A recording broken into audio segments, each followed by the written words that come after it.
Assalamualaikum warahmatullahi wabarakatuh. Salam sejahtera. Kami dari Kumpulan G Johor Bahru akan membincangkan subtopik bertajuk kebebasan bersuara di Malaysia bagi khusus JMJA 1024 Politik dan Tadbiran. Ahli kumpulan kami daripada saya sendiri iaitu Samsul Rahman bin Bakar, Muhammad Hafiz bin Husaini, Syahmi bin Muhammad Syahrizal, Andi Zulkarnain bin Damakasau serta Muhammad Fairuzi Fahmi bin Abdul Hamid.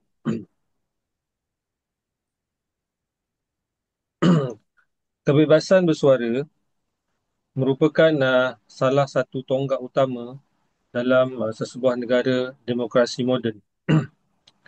Hak ini memberi peluang kepada rakyat untuk menyuarakan pendapat, idea, kritikan serta pandangan terhadap isu-isu sosial, politik dan ekonomi tanpa perlu bimbang terhadap tindak balas daripada pihak berkuasa. Dalam konteks Malaysia, Perkara 10 Pelbagai Persekutuan dengan jelas memperuntukkan bahawa setiap warga negara berhak untuk bebas bercakap, berhimpun dan berpersatuan. Namun peruntukan ini tidaklah bersifat mutlak kerana ia tertaluk kepada sekatan tertentu bagi menjaga kepentingan awam, keselamatan negara, moral serta hubungan antara kaum dan agama. Walaupun hak ini merupakan asas demokrasi, pelaksanaannya sering menimbulkan perdebatan kerana terdapat pertindihan antara kebebasan individu dan kepentingan negara. Dalam konteks global, kebebasan bersuara telah diiktiraf sebagai sebahagian daripada hak asasi manusia di bawah Artikel 19 Universal Declaration of Human Rights UDHR 1948 dan juga International Covenant on Civil and Political Rights ICCPR 1966. Malaysia walaupun belum meratifikasikan ICCPR telah menyatakan komitmen terhadap prinsip-prinsip hak asasi manusia melalui beberapa mekanisme undang-undang domestik serta laporan tahunan Suruhanjaya Hak Asasi Manusia Malaysia ataupun SUHAKAM. Oleh itu, esei ini akan membincangkan konsep kebebasan bersuara, kerangka perundangan yang mengawal selia pelaksanaannya di Malaysia serta isu-isu dan cabaran semasa, beberapa kajian kes, cadangan penambahbaikan bagi memperkukuh hak ini demi kepentingan rakyat dan negara Malaysia amnya. Sebenarnya saya akan serahkan kepada sahabat saya. Silakan. Baik, Assalamualaikum warahmatullahi wabarakatuh. Saya Muhammad Hafiz bin Husaini, 284041. Okey, baik. Untuk slide seterusnya, kita akan nampak iaitu konsep kebebasan bersuara. Kita akan letakkan 4 poin di situ, iaitu hak menyatakan pandangan tanpa sekatan tidak munasabah. Kedua, penting dalam memastikan kerajaan bertanggungjawab. Ketiga, responsible freedom iaitu kebebasan dengan bertanggungjawab. Dan keempat, ketegangan kebebasan individu berlawanan dengan kestabilan sosial. Okey, di mana kebebasan bersuara boleh ditaktifkan sebagai hak individu untuk menyatakan pandangan pendapat ataupun ekspresi tanpa sekatan tidak munasabah daripada pihak berkuasa. Okey, baik. Dalam konteks demokrasi, kebebasan ini dianggap penting untuk memastikan kerajaan sentiasa dipertanggungjawabkan oleh rakyat serta menjadi mekanisme seimbang kepada kuasa politik. Namun, kebebasan bersuara bukanlah sesuatu yang mutlak. Ia sering dikaitkan dengan konsep responsible freedom, iaitu kebebasan yang dipraktikkan dengan penuh tanggungjawab agar tidak menimbulkan ancaman kepada keamanan negara, tidak menyebabkan kebencian dan tidak mencetuskan konflik perkauman ataupun agama. Okey, baik, dalam perspektif liberal, kebebasan bersuara haruslah dilihat sebagai tidak fundamental yang hampir tidak boleh diganggu-gugat. Namun, dalam perspektif komunal atau negara berbilang kaum seperti Malaysia, hak ini perlu diseimbangkan dengan kepentingan masyarakat secara kolektif. Ini menunjukkan menunjukkan wujudnya ketegangan antara prinsip kebebasan seterusnya, iaitu kita nampak kat situ kebebasan bersuara dalam kerangka perundangan Malaysia. Okay, kalau kita tengok sekali imbas, saya akan terus pergi ke perkara 10/1/A kecil, Perlembagaan Persekutuan memperuntukkan bahawa tiap-tiap warga negara berhak kepada kebebasan bercakap dan mengeluarkan fikiran mereka sendiri. Okey, namun hak ini tidak bersifat mutlak di bawah perkara keselamatan persekutuan, ketenteraman awam, prinsip moral atau hubungan baik antara kaum beberapa undang-undang yang berkaitan, termasuklah satunya Akta Sultan 1948, iaitu digunakan untuk mengekang ucapan yang dianggap menghasut kebencian terhadap institusi beraja, kerajaan atau isu-isu sensitif perkauman. 3R. Okay. Walaupun dianggap lapuk, akta ini masih dikuatkuasakan sehingga kini. Okey, baik. Yang kedua, Akta Komunikasi dan Multimedia 1998, iaitu AKM 1998. Okey, khususnya Seksyen 233 yang memperuntukkan tindakan terhadap penyalahgunaan rangkaian komunikasi, termasuk penyebaran maklumat palsu ataupun kandungan-kandungan yang tak senonoh lah, yang jelik. Okey, yang ketiga, Akta Kesalahan Keselamatan, iaitu langkah-langkah khas 2012 SOSMA. Okey, walaupun lebih menumpukan kepada isu keselamatan terhadap peruntukan yang boleh dikaitkan dengan sekatan terhadap suara kritikal.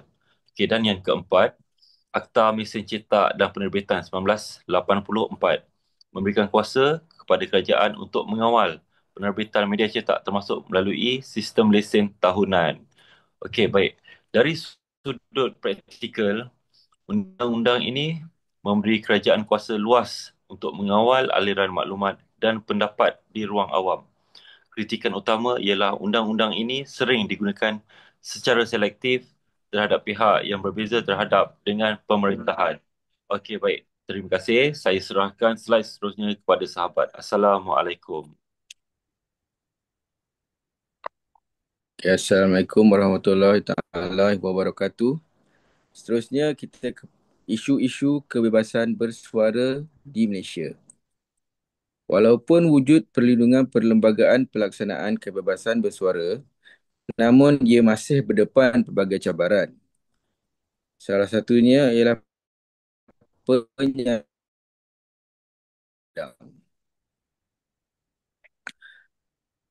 Akta Hasutan 1948 serta Seksyen 233 AKM 1998 kerap digunakan untuk menyiasat atau mendakwa aktivis, wartawan dan akademik. Hal ini menimbulkan pertimbangan terhadap potensi penyalahgunaan kuasa. Seterusnya, tekanan terhadap media. Media arus perdana di Malaysia sering dikaitkan dengan kepentingan politik menyebabkan liputan yang berat sebelah. Walaupun media alternatif dan digital semakin berkembang, ia tetap berdepan ancaman kawalan melalui undang-undang cyber. Kebimbangan keselamatan cyber. Penyebaran maklumat palsu, iaitu fake news melalui media sosial menimbulkan cabaran kepada pihak berkuasa, namun langkah kawalan yang ketat juga berpotensi mengekang kebebasan rakyat untuk berkomunikasi. Dari segi budaya takut pula, ramai rakyat memilih untuk menapis sendiri pandangan mereka bagi mengelakkan siasatan atau tindakan undang-undang. Fenomena self-censorship ini melemahkan wacana awam dan perkembangan intelektual. Dari segi ketidakpastian politik pula, kebebasan bersuara sering dipengaruhi oleh perubahan politik. Kerajaan yang berbeza mempunyai pendekatan berbeza terhadap kawalan media dan hak rakyat, mewujudkan ketidakpastian dalam pelaksanaan hak ini. Okey, seterusnya kita ke cabaran kebebasan bersuara di Malaysia. Sekatan undang-undang yang ketat. Walaupun perkara 10/1/A kecil, Perlembagaan Persekutuan menjamin hak setiap warga negara untuk bersuara. Kebebasan ini tidak mutlak. Ia tertakluk kepada sekatan yang dibenarkan oleh undang-undang demi menjaga keselamatan negara, ketenteraman awam, moral dan hubungan antara kaum. Dari segi ketegangan antara hak individu dan kepentingan kolektif pula, Malaysia merupakan masyarakat majmuk yang sensitif terhadap isu agama, kaum dan bahasa. Oleh itu, kerajaan sering menggunakan alasan ketenteraman awam untuk menghadkan ucapan yang dianggap berpotensi menimbulkan ketegangan antara kaum.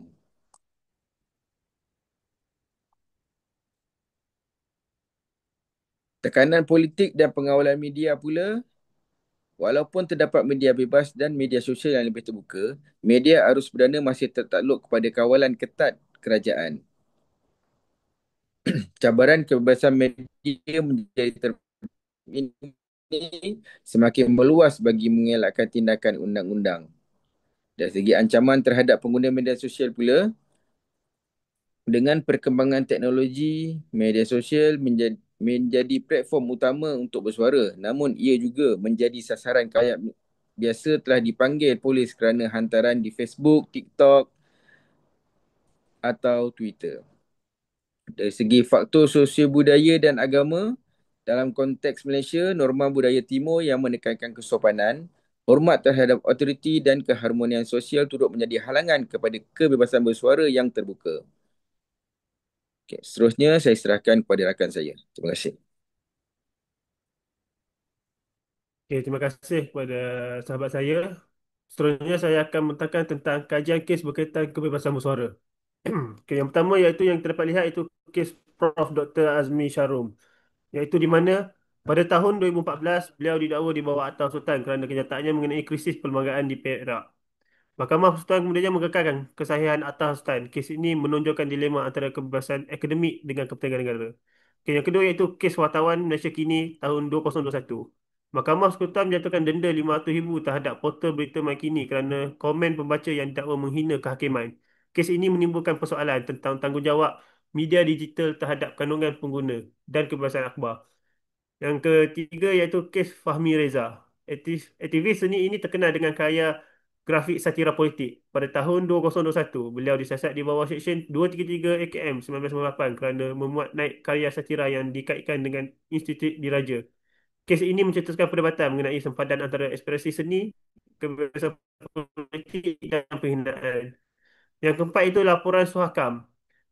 Suakam 2022 menegaskan bahawa undang-undang lapuk seperti Akta Hasutan tidak lagi sesuai dan mencadangkan pemansuhan serta pengubalan undang-undang baru yang lebih progresif. Okay, seterusnya iaitu analisis dan perbincangan. Kebebasan bersuara wujud secara teori tetapi terhad secara praktikal. Yang mana yang kita dapati iaitu kebebasan bersuara di Malaysia wujud dalam bentuk teori tapi pertanyaan sering terikat dengan kuasa politik. Walaupun undang-undang bertujuan menjaga kestabilan, penggunaannya secara selektif boleh menimbulkan perspektif bahawa kerajaan cuba mengekang suara kritikal. Okay, yang kedua iaitu Malaysia demokrasi terkawal. Liberal demokrasi. Dari perspektif teori politik, Malaysia masih menunjukkan ciri-ciri demokrasi terkawal, di mana kebebasan rakyat wujud tetapi dengan hak yang terketara.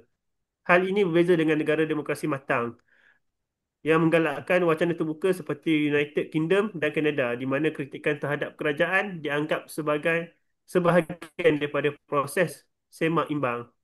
Yang keempat itu hubungan erat dengan kebebasan media. Selain itu, hubungan Malaysia hubungan antara kebebasan adalah akan mengakibatkan rakyat tidak mendapat maklumat yang adil dan tepat sekaligus menjejaskan hak untuk membuat keputusan politik yang bermakna. Seterusnya saya serahkan kepada sahabat saya iaitu untuk cadangan penambahbaikan. Jadi silakan. Okey, terima kasih kepada sahabat saya. Jadi giliran saya lah untuk slide yang seterusnya iaitu cadangan pendidikan ada 5 lah. Pertama, masuk pindah undang-undang lapuk. Yang kedua, tubuh Suruhjaya bebas media. Yang ketiga, pendidikan kewarganegaraan dan literasi digital. Yang keempat, ketelusan dan accountability pihak berkuasa. Yang kelima adalah menggalakkan dialog terbuka. Di mana pelangkah penambaikan ini iaitu yang pertama, pindaan pemansuhan undang-undang lapuk iaitu Akta Sultan 1988 perlu dimasukkan dan digantikan dengan undang-undang baru menekankan prinsip kebebasan bersuara yang di bawah kawalan seimbang iaitu Suhakam pada tahun 2022. Yang kedua adalah penubuhan yang kedua penambahbaikan iaitu penubuhan Suruhanjaya Bebas Media di mana badan bebas yang memantau kebebasan media dapat memastikan wartawan organisasi media tidak ditekan oleh kepentingan politik. Yang ketiga, penambahbaikan pendidikan kewarganegaraan dan literasi digital iaitu rakyat perlu dididik tentang hak kebiasaan bersuara serta bertanggungjawab dalam menyampaikan maklumat literasi digital penting bagi menangani isu berita palsu. Yang keempat adalah penambahkan iaitu ketelusan dan accountability pihak berkuasa di mana tindakan undang perlu dilaksanakan dengan telus, adil dan berdasarkan prinsip yang sesuai lah. Iaitu hak asasi manusia bukan dengan mengekang pengenangan politik. Yang kelima iaitu menggalakkan dialog terbuka. Kerajaan perlu mendirikan lebih banyak ruang untuk orang awam dan untuk wacana dan perbincangan termasuk platform digital agar rakyat dapat menyuarakan pendapat tanpa rasa takut atau terganggu. Slide seterusnya iaitu rumusan daripada keseluruhan inilah pembentangan kumpulan kami iaitu kebebasan berusaha adalah asas penting dalam sebuah negara demokrasi di mana di Malaysia walaupun perlembagaan menjamin hak ini teliti menunjukkan pelbagai batasan undang-undang serta budaya politik mengawal pelaksanaannya. Ini menyebutkan bahawa aktivis, akademik dan wartawan sering menjadi sasaran apabila menyuarakan pendapat yang dianggap bertentangan kepentingan kerajaan. Iaitu perlu adakan reformasi undang-undang lah serta pendidikan yang lebih inklusif supaya memastikan hak ini dihormati dengan hak yang sama lah. Pendidikan awam, literasi digital dan pemberdayaan dialog terbuka dapat menjadi asas supaya kita berada dalam pemerintahan demokrasi yang matang. Akhir sekali, iaitu kebebasan bersuara bukan hanya terletak pada kerajaan sahaja, tapi hak rakyat juga perlu bertanggungjawab untuk menyuarakan sesuatu yang diterima oleh semua. Okey, itu saja daripada kumpulan kami. Saya untuk pembentangan pada hari ini. Sekian, terima kasih. Assalamualaikum warahmatullahi taala wabarakatuh.